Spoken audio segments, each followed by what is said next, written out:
Okay. Thanks everyone for joining. As I mentioned earlier, I'm John Fisher from MassDEP. We'll be starting here with an update on Massachusetts food waste reduction programs and policies. And I'll be going through some slides on that with you. And then we'll also have Heather Billings from CET speak about programs that Recycling Works in Massachusetts is doing relative to reducing food waste. This is me, and we're here today to really have this discussion around food donation and rescue and kind of inform food donation and rescue discussions and what we can do to try to grow that in Massachusetts. So by way of background, if you don't already know this, and I apologize, some of this information may be redundant for some of you, but food waste represents a little bit more than 1/5 of our trash. And that comes out to be about 930,000 tons a year in Massachusetts. So that's in spite of the progress we've made reducing and diverting food waste from disposal. That's still our estimate of what's still disposed of in the trash after that. We have a 2030 goal, which is set in our 2030 Solid Waste Master Plan. And that goal is to reduce that disposal by an additional 500,000 tons per year off of a 2018 baseline. As of 2018, we had gotten to 280,000 tons. So that would be a total of 780,000 tons diversion on an annual basis by 2030. That's what we're striving towards.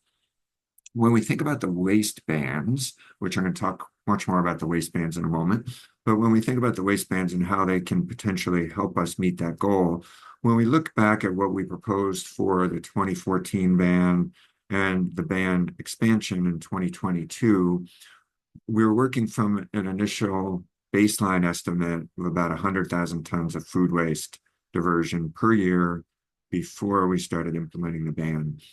We felt that implementing the ban could get us from that approximately 100,000 tons a year up to 300,000 tons per year. And then we thought the 2022 ban would potentially bring in about an additional 100,000 tons per year. And then the remainder, working towards that goal I shared from the prior slide of 780,000 tons per year, the remainder of that would have to come from smaller sources that are not subject to a disposal ban at this point in time, and probably predominantly from residents, from the residential food waste stream. And just to look from a capacity perspective, we estimate we have capacity to manage about 500,000 tons per year on an annual basis right now. So clearly between now and 2030, we'd need more capacity if we're going to be able to adequately achieve that goal, support that goal in state. And we think that capacity is going to need to be a little smaller and a little more distributed than what we have in place right now. Because when we start talking about residential food waste, it's really important to have more local capacity where the transportation distance to collect and deliver that material to wherever it's going are shorter, which makes the economics a little more favorable, because collecting small quantities of food waste is expensive. And so it's a big issue we need to work on if we're going to really get diversion of all this food waste from disposal from small sources. So here's a review of our food waste diversion data from 2016 through 2022. We are nearly done with 2023 data, and I hope to have that available to share shortly, but I don't today. So I'm not going to go into a lot of detail about this slide. I'm happy to jump back to it if people want to look at it a little bit more or ask some more specific questions about it. And we'll be sharing the presentation out after the meeting as well. But you can see the bottom line from 2016 when we really started getting reliable annual reporting, pretty comprehensive. We've seen that go up from about 190,000 tons per year to 360,000 tons per year. What we've gotten reported for food donation and rescue has kind of ebbed and flowed a little bit. We've seen a little bit of a growth of animal feed. That's actually really from companies that are taking food waste and producing an animal feed product. There's other activity that goes on just taking food waste indirectly to farms and using it to feed animals. We think there's actually more of that than is reflected in this data. That's a sector that's hard to get data from, and we hear anecdotally about a lot of companies sending food waste to farms for animal feed. So I think that number is a little bigger than it looks like.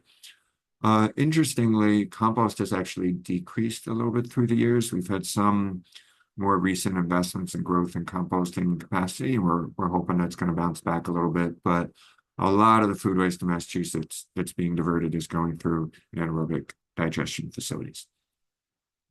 We've also seen, this is data that the Recycling Works program gathers for us.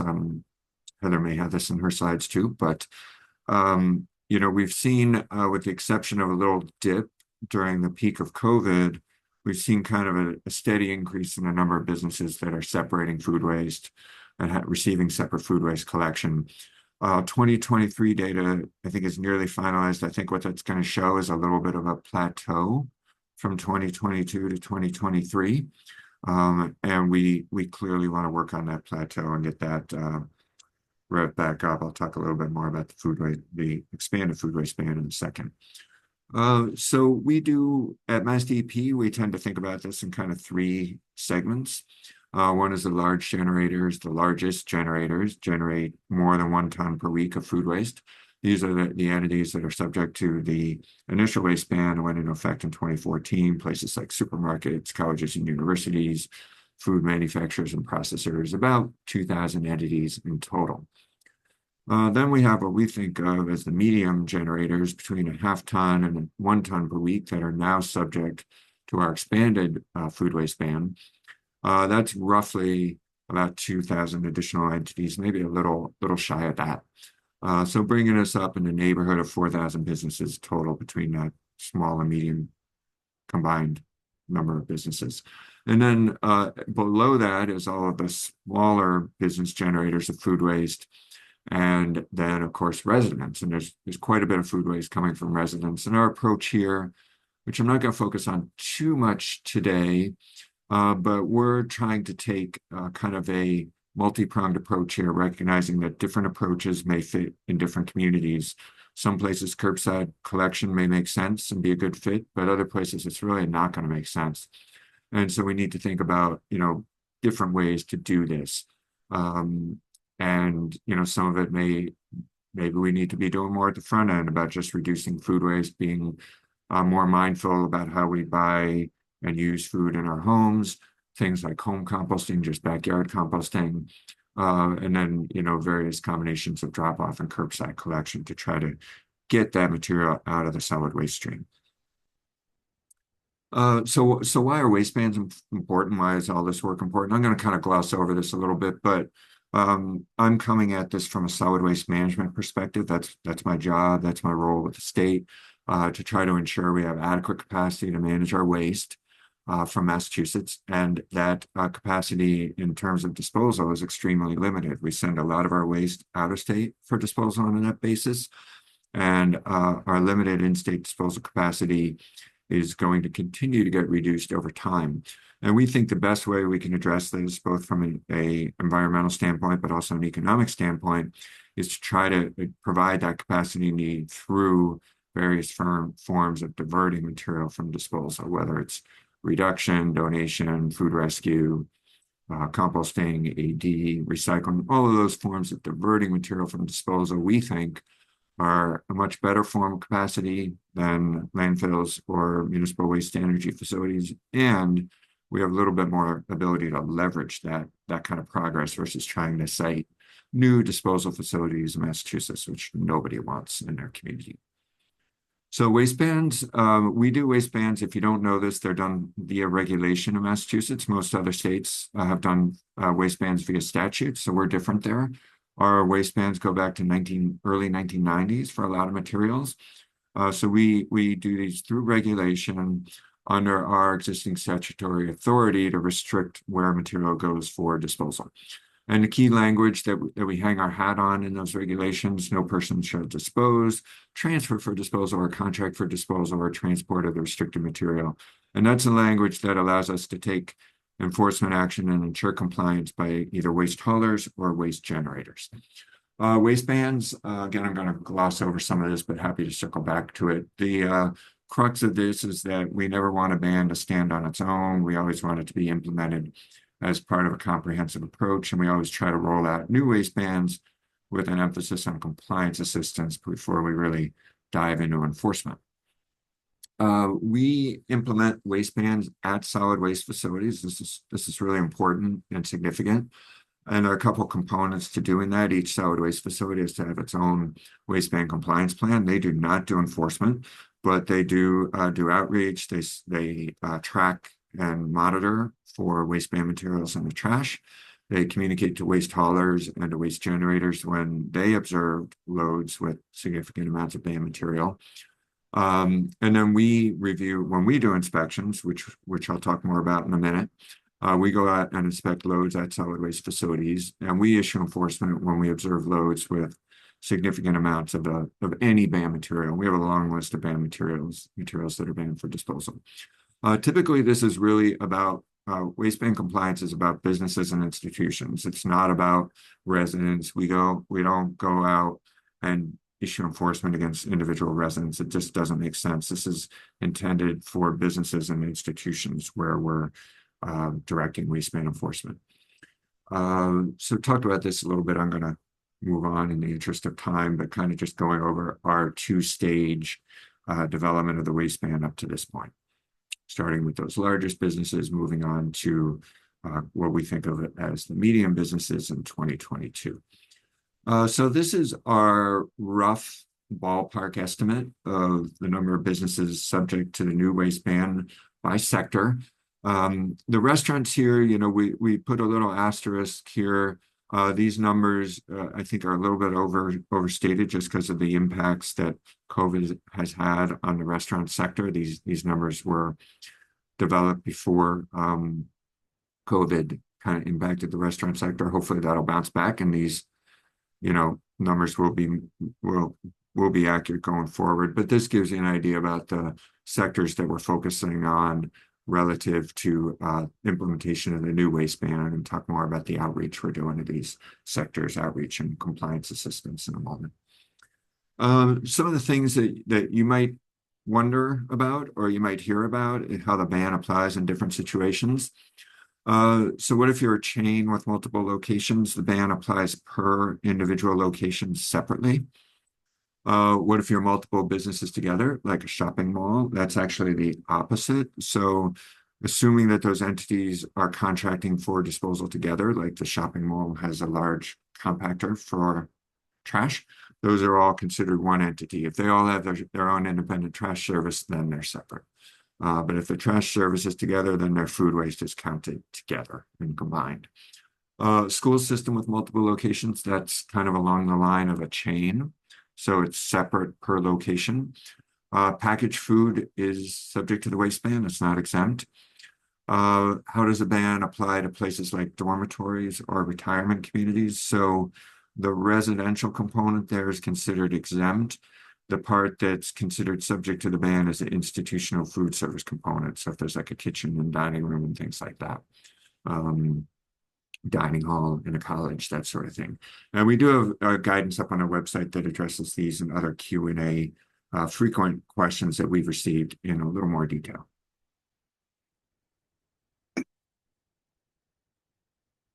Okay, so another important thing to understand is that businesses can comply in any way that they can get their disposal below a half ton per week.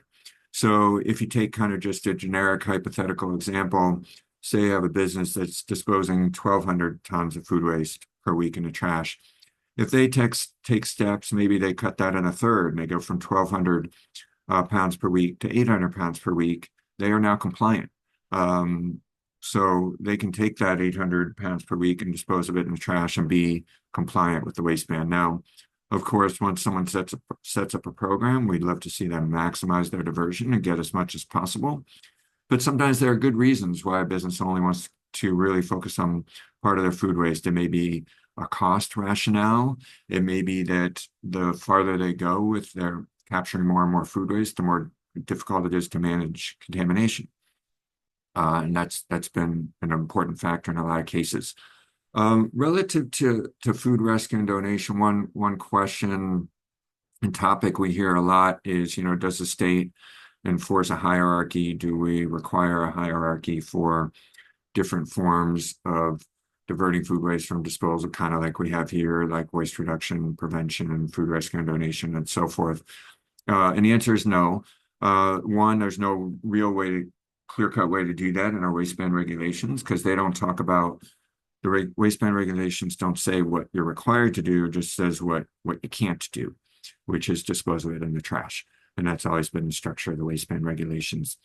But also, we've always been concerned that if we push businesses and institutions too hard towards food rescue and donation, that we may have an unintended effect of delivering poor quality or even dangerous donations to all of you and the organizations you work with. And we've always been a little concerned about food rescue and donation programs becoming a way to manage all of a business's surplus food, and a little concerned about the potential unintended effect there.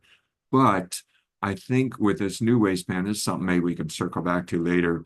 I think there's an interesting scenario here where a lot of businesses might be able to comply with the ban solely through donating surplus food and maybe being just through prevention strategies, just being more effective and efficient in their food service. And if that's the case, that's not at all a bad outcome. It emphasizes rescue and donation, delivers more material to yours and other organizations. And if they're not collecting food waste to go to animal feed, compost, or anaerobic digestion, but they're complying with the ban and dropping below that threshold and capturing valuable food for valuable use, it's not a bad outcome. So that's something to think about as we maybe get into our discussion a little bit later. We have been active in inspections, compliance, and enforcement with food waste ban. I'm going to talk more about our inspections in a minute, but just to kind of put some numbers around this, since the November 2022 ban, we've inspected a little bit over 4,000 loads of trash. Since the original ban in 2014, we've inspected over 45,000 loads of trash. I think this is actually nearing 50,000 loads now. Maybe we have like a 50,000 load celebration or something like that. But a lot of loads that we're inspecting. We've issued 143 enforcement actions for what's defined as commercial organic material, essentially wasted food. That includes 129 what we call notices of noncompliance. That is enforcement that does not carry a penalty, but does require a response about how a business is going to return to compliance. And then we've issued 14 what we call consent orders with penalties, and that's the range of the penalties there. We did hire 2 new waste ban inspectors earlier this year, and we plan to increase our number of facility inspections from 134 to neighborhood of 224 inspections this year. And that represents about 4,500 loads of trash, just to give you an idea about how that works. Each inspection that we do, on average, we inspect about between 20 and 25 loads of trash. Some at less busy facilities are less. Some at busier facilities, we do more loads of trash. So that's kind of what we're looking at from an inspection and enforcement perspective. We also issue what we call warning letters. So those could be based on a load observation that we think is kind of on the margins, may be subject to the ban, but we're not sure. Or based on the facility data that I talked about earlier, or facilities also have third-party waste ban inspectors that conduct inspections and share that information with us, and we send letters based off of that. We also have begun kind of a second round of what we call request for information letters. So we did this in the wake of the 2014 ban, and we're doing it again. And these are letters that they're a formal letter. It's sent to verify compliance with our regulations, which we have authority to do. And we're sending these letters to individual businesses via certified mail in targeted sectors, and basically requires them to get us a response to confirm how they're complying with the waste ban, or if they believe they're not subject to the ban, what's the basis for that. These do require some follow-up and tracking on our part. And actually, if we don't get a response from a company, we do take enforcement action against them. So we need to kind of batch these. So we do these in batches of typically 20 to 30. We've been starting with large chains and kind of working our way down.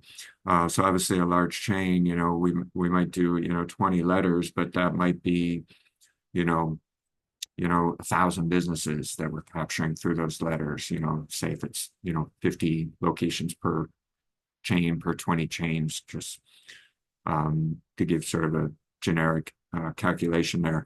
So we're doing all those direct individual letters. We've also, I'm going to talk more about outreach letter, but we've also sent informational letters to about 3,000 businesses about the new waste bans.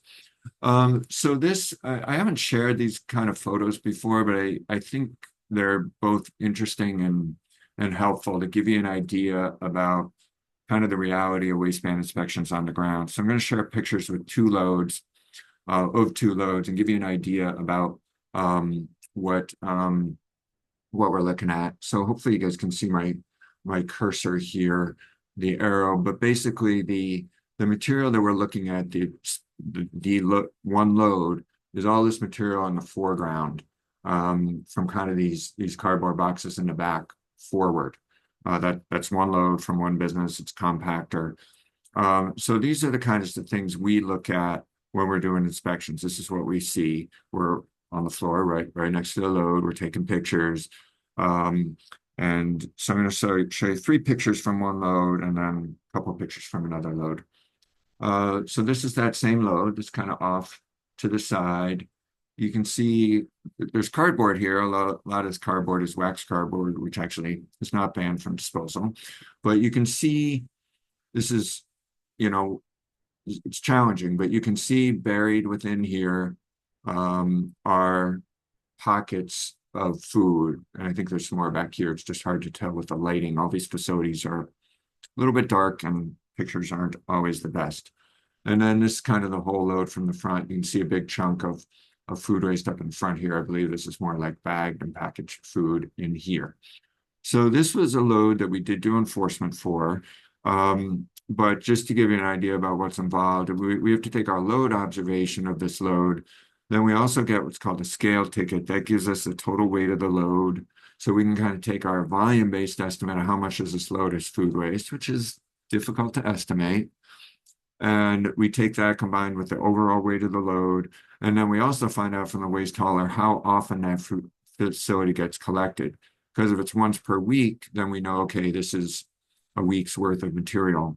If it's once every 2 weeks, and this is two weeks worth of material, and we need to be observing at least a ton for it to be above the threshold. If it's more often than once a week, then, while we can't presume the other load will be exactly the same as this one, say it goes twice a week, we know that it's at least this much material per week. So this is some of the stuff that we're looking at when we do an inspection.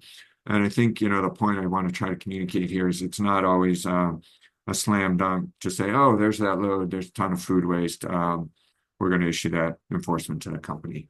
This is another load that's very typical of what we see, and it's really, really difficult to estimate a load like this. So there's a load that has a lot of bags of trash, and then everywhere there's this kind of mush, which pretty typically is some form of food waste, but this is probably been sitting here for a little while. I think this one was a 2-week pull. And when trash is sitting in a compactor for 2 weeks, it kind of turns into mush. There's a lot of this liquid. I didn't even show you the real gross liquid picture of this load, but it's kind of all over the floor. And you can see it's just intermixed within all the bags. I have no idea what's in the bags, and we do not open bags and loads of trash. We don't touch the trash. So, that's something that's very difficult for us to know. So we see a lot of loads like this. My guess is this load was probably over the threshold, but it's very difficult for us to know based on all the information we have, based on the load observation, the scale ticket, and the pull frequency. So difficult for us to take enforcement action on a load like this and be confident it's above the threshold. That's our obligation to know that. And every enforcement that we do, ultimately, if we get to higher level enforcement, if a company does not want to sign a consent order, we have to go the route of what's called a unilateral order, and that can be appealed. And everything that we've done has to go before an administrative law judge, and we have to be able to back up everything that we've done and kind of prove beyond a reasonable doubt that what we've seen documents and verifies the violation. And with a load like this, that's tough. So that's waistband compliance and enforcement. Happy to jump back to any of that in a minute. I'm just going to go through a couple more things here and wrap up and pause for questions. Heather will talk all about Recycling Works in Massachusetts. I'm not going to go into that much. We also have some other programs. Becky works on the Sustainable Materials Recovery Program, where we do grants to cities and towns. We also have our municipal assistance coordinators who act kind of as circuit riders and regional coordinators to support our cities and towns, including food waste programs that we do. We've really ramped up our recycling business development grants and our recycling loan fund, including grants for composting and anaerobic digestion and animal feed, but also grants for food donation and rescue, and kind of supporting collection activities around that work. And we're really excited about some of the grants we've given out in that area. That could be a whole presentation in itself. And then we continue to try to do a lot with outreach. We're sensitive to concerns we've heard that, awareness isn't as high as it should be about this waistband and probably about our waistbands in general. So we're continuing to try to work on that. This is just kind of a kind of broad categories of some of the outreach activities that we've been doing and continue to try to do, but we always welcome suggestions for how we can do more and better job with outreach, and happy to talk about that more later on in our meeting here today. I provided a bunch of links here. Don't worry about these right now. I'll share the presentation out with all of you following the meeting, and you'll be able to kind of look at these links at your leisure. So with that, I'm going to stop my share so we can see each other. And I'm happy to bounce back to the presentation if there's anything that folks would like to ask about, or if there's anything you want me to circle back to, I'd be happy to do that. John, I did throw a question in the chat, Emily, Greater Boston Food Bank. So I live in Lynn, and we've just recently undergone a change in who does our municipal contract for waste hauling. So that makes me wonder. So are you guys able to work with like the big companies, like Capital, Republic, WM? What about like the smaller entities? So like I'm thinking, things not necessarily like in Greater Boston. I'm thinking like Western and maybe even like Central Mass. So like, are you guys able to do audits with smaller companies like that too? Yeah, we do inspections at solid waste facilities all around the state, either landfills. Well, we only have 5 landfills, 5 municipal waste energy facilities. So most of our inspections are what's called a solid waste transfer station. It's kind of just like the pictures I showed, if you were able to see those. It's basically the trucks back. It's a building, trucks back in, tip on an enclosed floor, and kind of leave their pile of waste, and we just look at all those loads as they're tipped. For every load, we get the hauler name, we get the truck number, the type of truck, we record the time that they tipped, and we keep all of that on a tracking sheet as we do an inspection. And then when we're done with the inspection, any load that we have questions about, we don't necessarily know when we do an inspection what we're doing enforcement for or not. But any load that we might do enforcement for, or even we might send a letter for, we get what's called a scale ticket. That's a unique load identifier for that load. And so it allows us to kind of confirm with the waste hauler which load is which, and make sure that we're not mixing up a load. And that gives us, the scale ticket also gives us the weight of the load, which doesn't matter for most of our waistband materials, but it matters a lot for food waste. Yeah, absolutely. Trying to do a weight-based estimate based off of a volume-based observation. So having the weight of the load is super important.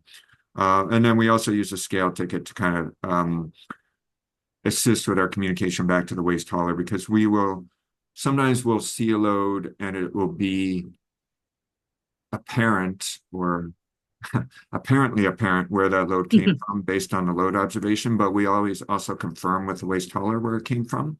Right. If we're going to do enforcement, we want to be certain that we're getting the right entity and we're not being misled by something in the load that may make us think it came from somewhere else.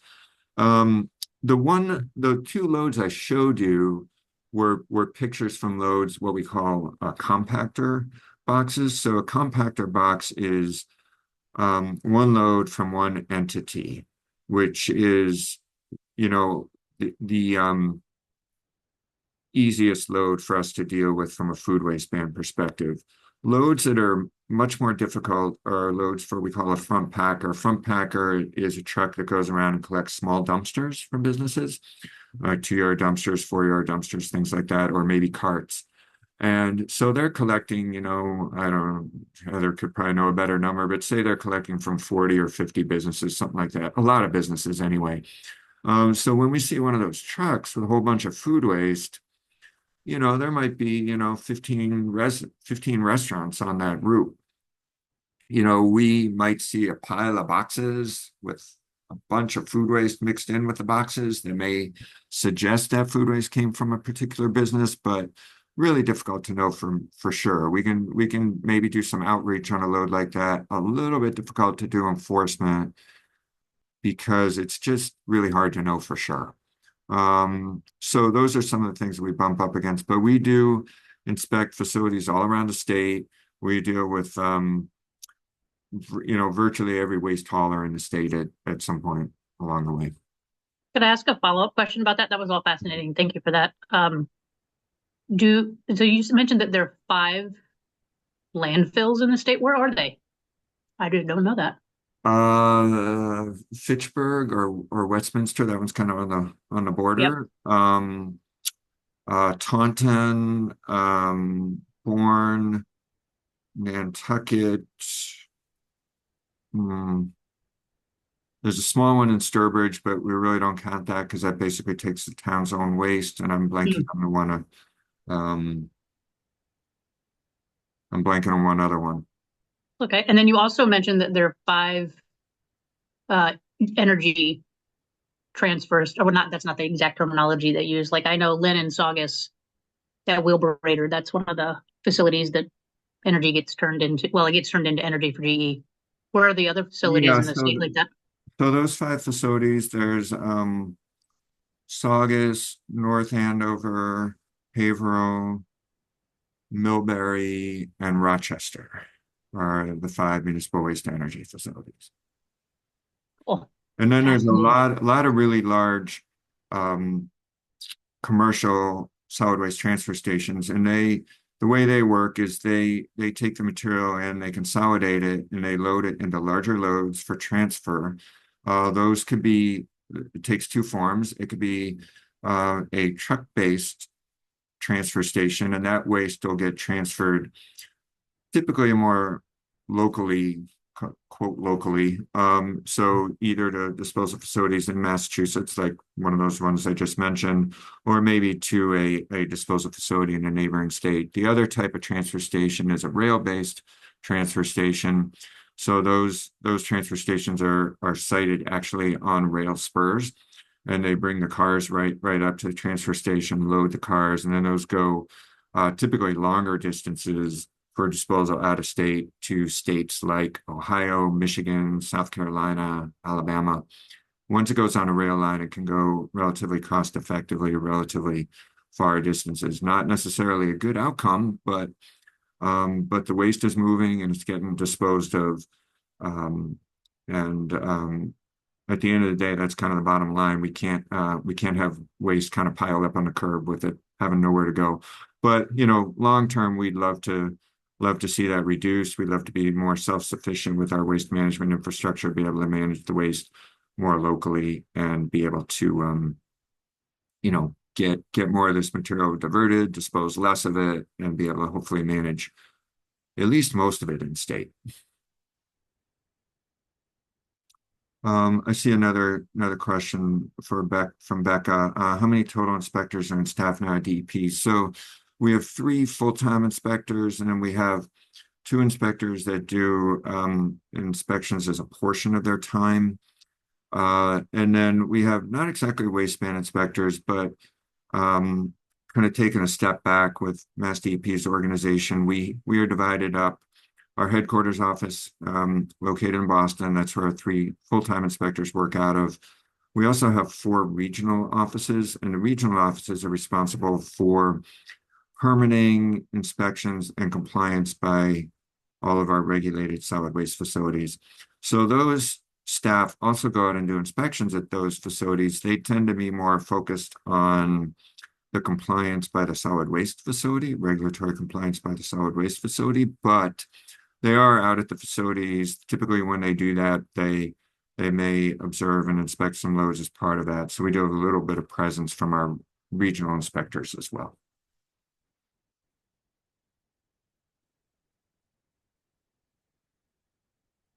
Any other questions for me at this point? Okay. So I think now what I'm going to do is I'm going to turn it over to Heather. Heather's going to share kind of some information, resources, and updates from the Recycling Works in Massachusetts program. Talk a little bit about what she and others do at CET to deliver the Recycling Works program. And that's really kind of our statewide compliance assistance program for businesses and institutions, not just for food waste, for all sorts of waste. But I'll turn it over to Heather. And Heather, I think you should be good to share your screen, I believe. Great. Thank you. Did that work? Yes, you're good. Excellent. Thanks. Well, thank you, John, for putting this together. And I really appreciate everyone who came. There's a lot of new names and faces that I'm really glad to get to know. And that is really my priority today, and always is to make the connections and be able to reach out to you at the food rescue organizations in real time, with like, hey, we've got someone who we want to connect with you, how can we work together? So thank you so much for that. So the Recycling Works program is a MassDEP funded program, and it was started about 13 or so years ago in advance of the 2014 food material disposal ban. So like John was saying, to provide assistance and information before the ban goes into effect, to help with the questions leading up to it. We have had early adopters. We created resources, created this website which has 70 different pages of information on it. So a lot of great support for businesses looking to comply with the waste ban materials, waste ban regulations. Make sure I can. So never miss an opportunity to bring up the materials of the waste bans, because even though they started 30 years ago, there really are still people who don't, or businesses who don't know about the bans, who don't choose to know. Their haulers may or may not be talking to them about the bans. So we're always looking to share this information. And I just was at a place the other day. They're like, we've been disposing of our stuff the same way, for 30 years. Why is it different now? And their load didn't get seen. There is an opportunity for them to make some changes in their disposal program and come into compliance, and just have a better system. But we're trying to reach more people. So when we talk to food establishments about the food waste ban and the half a ton a week threshold, the first thing is like, oh, I don't generate any food waste. And we're like, okay, so let's talk about what a half a ton looks like and how to estimate it. So at about 4 pounds per gallon, which is the EPA conversion, could be heavier if it's mashed potatoes, lighter if it's eggshells, but let's just say 4 pounds a gallon, that would fill 4 64-gallon carts. So breaking that down a little bit more, that's 8 32-gallon containers. And a 32-gallon container is, I see those in kitchens. So if that's filled half at lunch and half at dinner every day, that's about at that threshold. So another way to look at it is with the food waste estimator tool that we have on the Recycling Works website. And we have about 14 different sectors listed. and a way that a business can see if they might be near that threshold. So for a restaurant full service, it could be 1 pound of food waste generated or wasted food generated per plate. And that is with prep and plate scrapings. So if they don't have any reduction or donation program, it can be about 1 pound of food. So again, breaking that down, if a restaurant is doing 250 meals on a Saturday, same on a Sunday, and 100 Monday through Friday, that is 1,000 meals a week or 1,000 pounds. So there's more ways that we're able to help businesses see themselves in these numbers and then take some action. So the action that we are able to assist with is the free technical assistance, and it can be just a phone call or email to the Recycling Works hotline, asking a question, having something with a little bit more in-depth research. And then there's the on-site technical assistance. And so someone like me, there's about 8 of us that can go do on-site technical assistance, and we go and just observe what the current waste program is at the facility, what kind of materials are generating, approximately how much, what are they already doing for programs, do they have signage, are their bins placed in a logical manner, do they have training, could that be improved, are they having contamination issues, what types of materials, like what types of programs are they interested in implementing. We can create customized waste bin PDF signage that they can print and use for training and reminders. One of the things that we have talked about before is, well, we follow the EPA waste scale. So looking at reduction, donation, and then diversion. But restaurants or food establishments may not always start in that order. So when they call up and say, I'd like to start a composting program or divert food for anaerobic digestion and animal feed, we say, okay, sure, let's talk about that. So then they can start collecting and diverting materials. And then in doing so, they actually may look at what is going into those containers and realize that there are reduction techniques. They could make soups and stocks from some of those food scraps. They may be making banana bread from those bananas that are passed, or they may be able to recognize that they have some excess edible food that could be donated.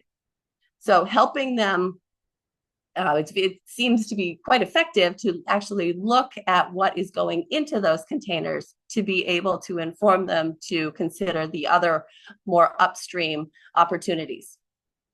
And we can also look at a cost analysis of taking the diverted materials, helping the business look at right sizing their service levels or container size and take that savings and be able to put that towards other programs, because these programs do have a cost. And we can go on-site or remote. And we assist with implementation, and we're just a sounding board for businesses, and I hope for you folks on the call as well. We have a long page on the Recycling Works website of the food donation guidance. And this was developed as a best management practices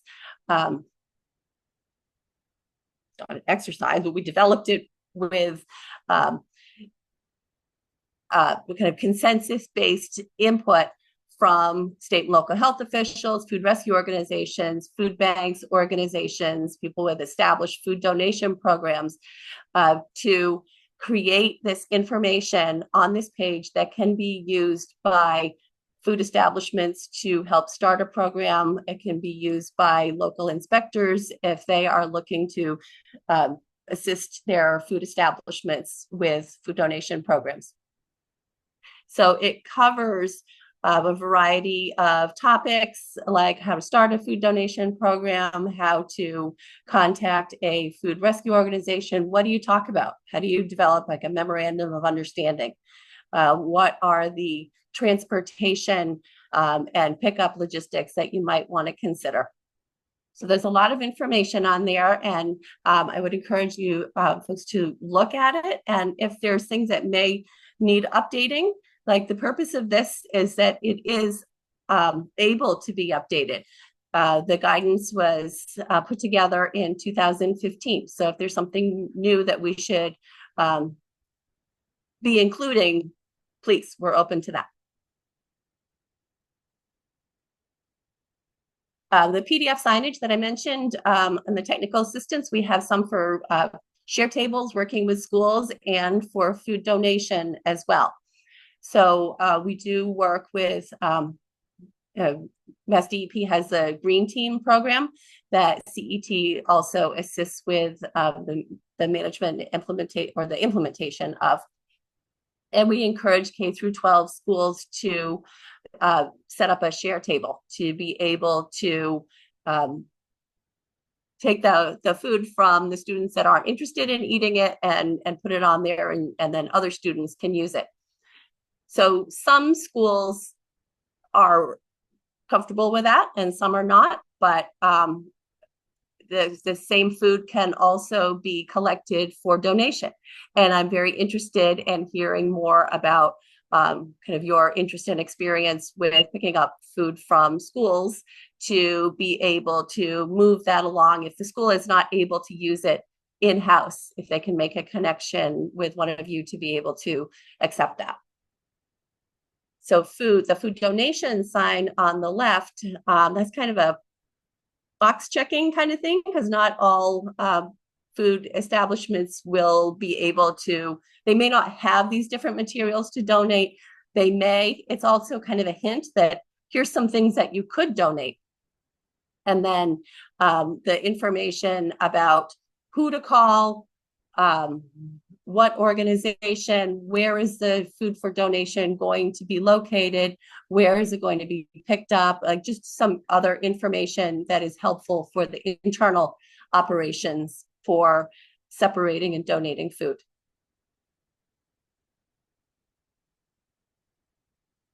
As a result of the meeting that we had last year, we developed this flyer that may be helpful for food rescue organizations to distribute to their food establishments or people that they're trying to work with that may have hesitation about, like, we don't have any food that we could donate, or what do you mean there's waste bans in the state? So this will be, it's a PDF, so we'll just attach it to the follow-up email for you.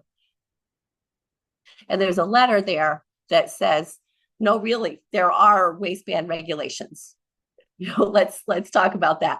So because some businesses, again, don't know about them. So we're just trying to provide resources for you to be able to go to those food establishments with some documentation. So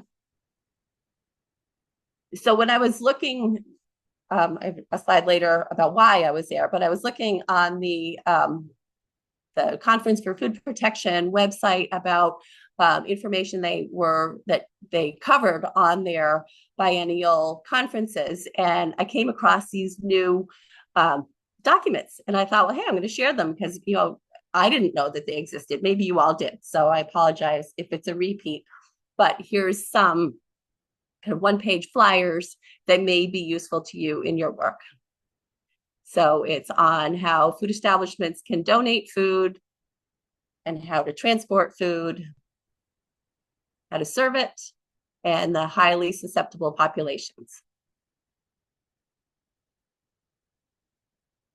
So I was also looking to see about the updated Bill Emerson Good Samaritan Food Donation Act, and so happy that it's been shortened to just the Emerson Act. That was a big mouthful, but to be, because that's the biggest kind of pushback or concern that we receive from businesses is, nope, can't do that for the liability. And so we try to talk through and show documentation from reputable sources that there is not a liability problem for donating food.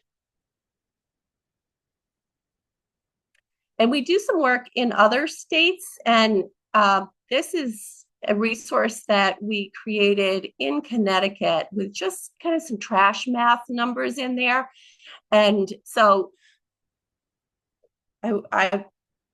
these numbers, as it says it with the asterisks, this has been prepared for informational purposes only. Please consult your own tax, legal, and accounting advisors for your individual situation.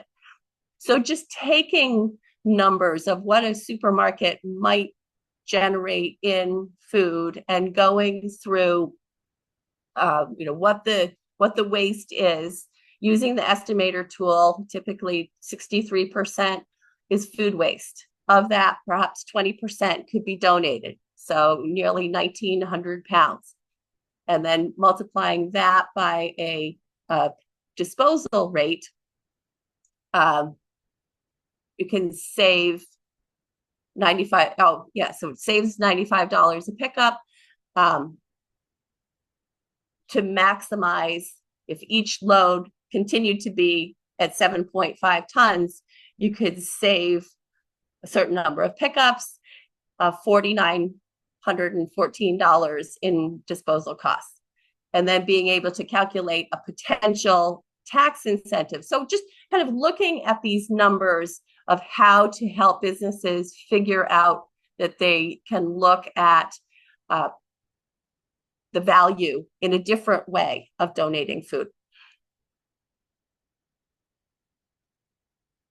So on the Recycling Works website, we also have the Find a Recycler tool.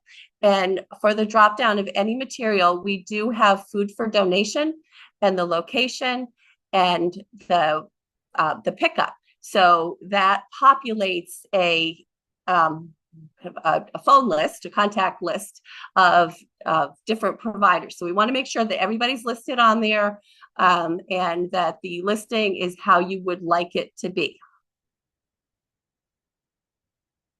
And this is something that we might get to, I'm hoping that we will get to in our conversation today. On the left-hand side, these are kind of the contacts that we have at the bottom of the food donation page. And we were thinking about, well, maybe we could make maybe we could update that, or maybe we could make a different type of contact list similar to the textile collection organization spreadsheet that is on the MassDEP website. So just wanting to be of assistance to you in figuring out how best to share your information, looking at the services you provide, the sectors that you prefer, your collection radius, any other information that would be pertinent to share, contact information, name, email, phone number. So just throwing that idea out there that hopefully we can talk about.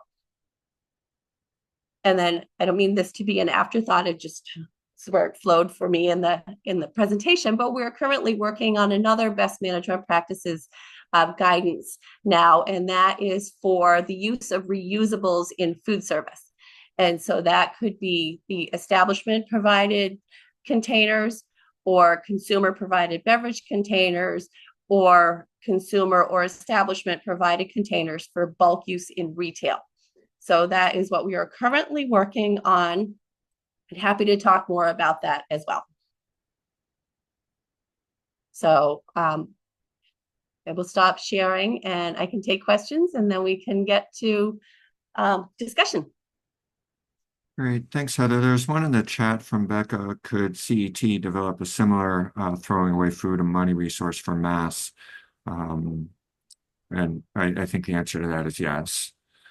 Yeah, there's some Connecticut specific examples farther down in there, but we could certainly do something similar for Massachusetts. Yes. Yeah, so I agree. I think, when Heather shared that, I thought that was a useful document, and recognizing, the limitations of a generic cost calculation, but I still think it's a useful way to kind of frame some of the economics there. So yeah, I think we'll look at trying to come up with something like that for Massachusetts. Great. One thing, just to go back about the Good Samaritan Food Donation Act, in the research that I've done about it, there's actually been no court case or cases that have cited researching into the act, which I think helps to reinforce for donors or companies and or entities that they don't need to worry about this. Like they're completely protected. So I mean, not only is it good to cite the actual act itself, but I think it's really important to say there's literally been no case. As long as they're donating in good faith. Mm-hmm. That's really great information. Thank you. Yeah, I mean, there's research out there specifically stating all of that stuff that I'm not saying that somebody hasn't gotten sick, not at all saying that, but I'm just saying that there's been no research that uniquely cites the Good Samaritan Act as a reason behind why there was either criminal or civil litigation. So that's an important fact. And because that would be the one that they would, I mean, I would assume that would be one that they would be pinpointing. So anyway. Right. Great. I'm just going to stop our recording here because I think that's the part I just want to keep